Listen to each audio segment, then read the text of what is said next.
يا يا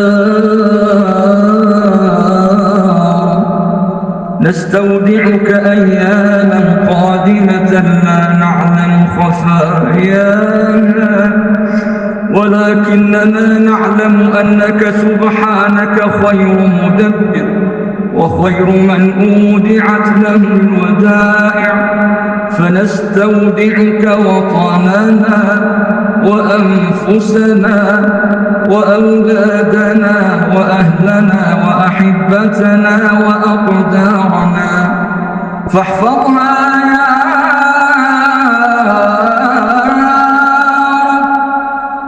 اللهم احفظنا وبلادنا وأهلنا، وعجل بزوال هذا البلاء، كما نسألك العفو والعافية والمعافاة الدائمة في الدين والدنيا والآخرة.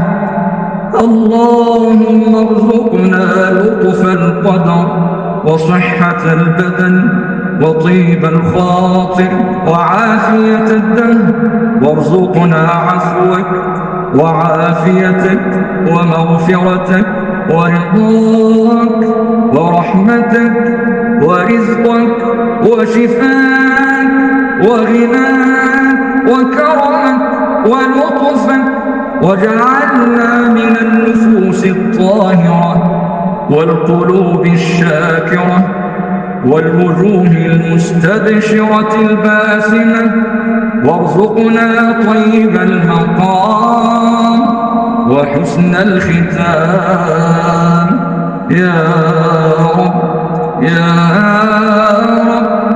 إن لم نحسن دعواتنا فأنت أعلم بحاجاتنا، وإن قصرنا فأنت سبحانك تعلم غاياتنا، ولا يخفى عليك شيء من أحوالنا، فاجبر خواطرنا بفيض رحمتك.